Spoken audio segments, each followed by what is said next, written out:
Hi everyone, Beth Dotson here, co-founder of HomeZada, and I am back. I've been traveling for a little bit, so unfortunately I haven't been able to go live with you and share some videos and tips, but I'm back and now we're back at it. So what are we going to talk about today? We are going to talk about cooling your home, especially during these hot summer months. For those of you who have watched us before, thank you for being with us. For those of you who this is your new experience, please check out all of our other videos, and we probably have some tips that might work for you. For those of you who are coming back later and watching this later and not go live, absolutely send us your comments, share your thoughts, help us out. So what are we going to do to cool our home? Many people live in parts of the country in the summer that get very hot, even in parts of the world, because we do have international customers as well. They get very, very hot. And where I live in Northern California, it's extremely hot this week. It's crazy hot. And many of us already know how to kind of deal with it. So we wanted to share some of those tips with you. One area that I like to deal with when it comes to the heat is my hair. You can see it, my hair. I have a lot of hair and it's long, and so I like to take it off my face and off my neck. So I put it in a little ponytail. Voila, all done.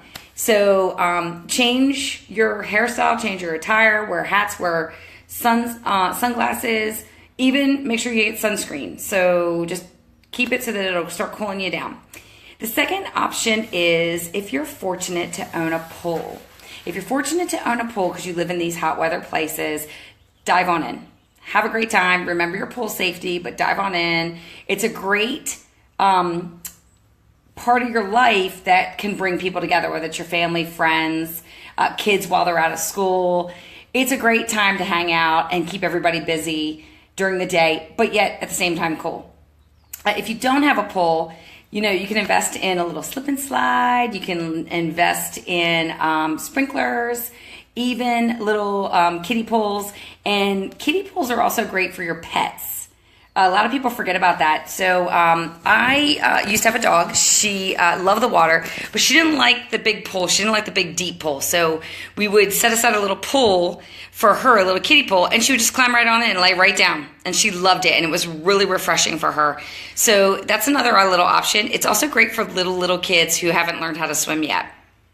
So those are some areas. Another way to keep cool is to make sure you use your air conditioning. Now, check your air conditioning.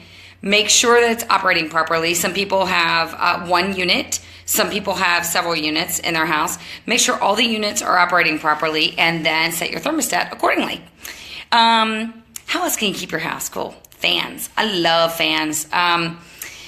Fans that are overhead, so they're ceiling fans, they can actually circulate the air, not just create cool air, but actually circulate it so that it makes everything a little less stale in the house. So that's one area.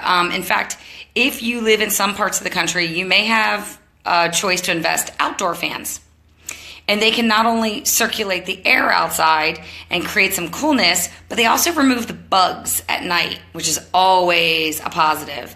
And the bugs just go flying away. So that's another area. Fans, air conditioning, pools, slicking back your hair. But also another area that you can gain some benefits from is standalone fans. Maybe you have a room in your house that you forgot to add a ceiling fan, or you just don't have the time to get that project budgeted. You want to get a standalone fan. You can just plug it into an outlet and turn it on and let it circulate that air. Sometimes you can actually tilt the fan so that it's up and down, or you can change the speed of the fan depending on what room you're in and what have you. So I highly recommend those as well.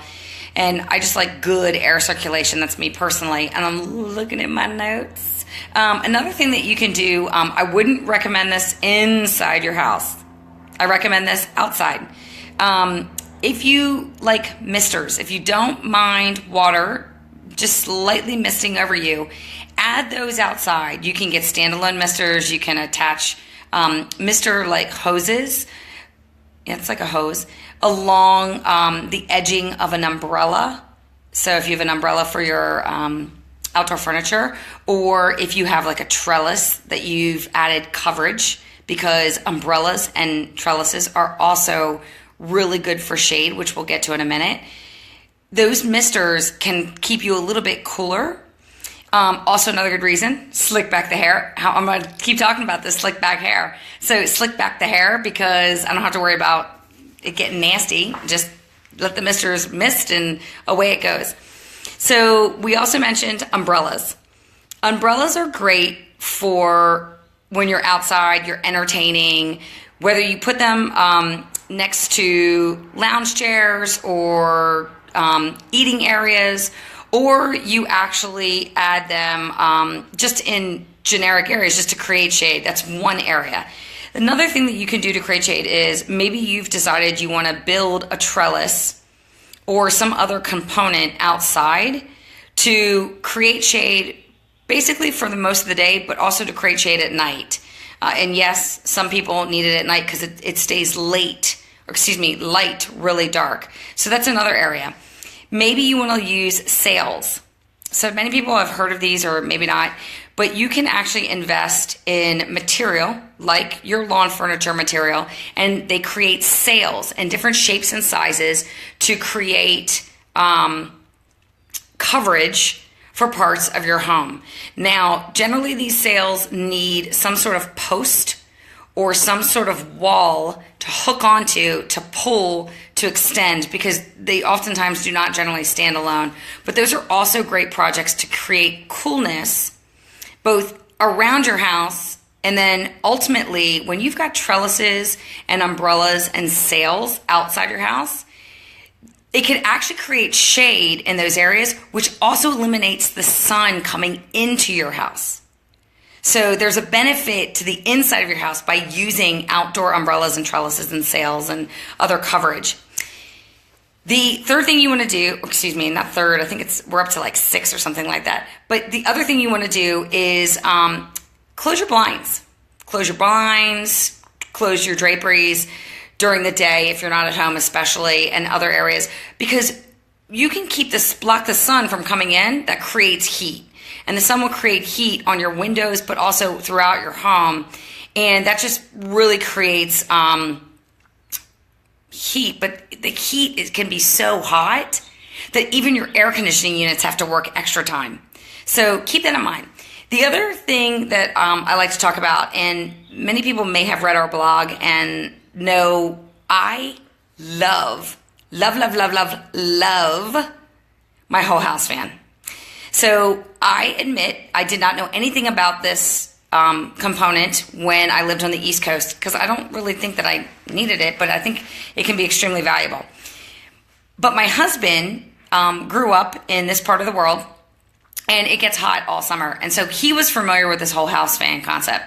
And I didn't quite understand it. And then because it gets cool at night here where we live in Northern California, I was able to open my windows at night, pull in all of this cool air that's been just sitting outside, which is brilliant. So that we kind of have, I guess, we don't have desert weather, but it kind of has that similar feel where you have hot days and then cool nights. Except for this week. It's a whole nother story. But this whole house fan sucks in all that cool air from the outside, cools down your house. And you've actually eliminated some use of your air conditioning unit. I mean, it's just brilliant, and I love this thing. So I'm a big firm believer. I'm going to switch arms here. Sorry.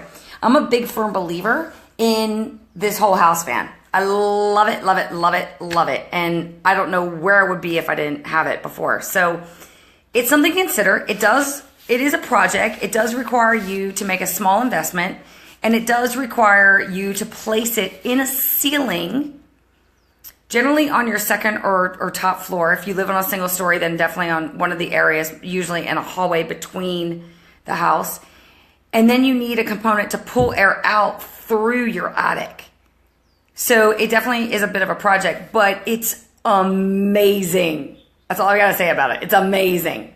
So these are some tips you can do. I'm just looking at my notes here just because I want to make sure I'm covering everything for everybody. I want to make sure that you also remember your pets and your children. So a lot of people forget about their pets, and they don't realize that their pets also can suffer from heat exhaustion or heat stroke. So make sure that you keep them cool as much as you can. Give them the appropriate amount of water. Drink the appropriate amount of water yourselves. Make sure your kids are drinking the appropriate amount of water. But keep everybody cool. And by all means, remember sunscreen and all this other activities when you're out in the sun. Hats, sunglasses, covers, those kinds of things. But by all means, keeping your house cool can be really simple with some of these tips that we've given. And we hope you stay as cool as you can because the heat can be exhausting. From one person who's living in a very, very hot place, trying to stay as cool as I can, we hope you have a great day. Please like us. Please share this video if you think that these tips are really great. And by all means, come back and see us any day of the week because we'll be here and I'll post some more live videos. Have a great day. Stay cool.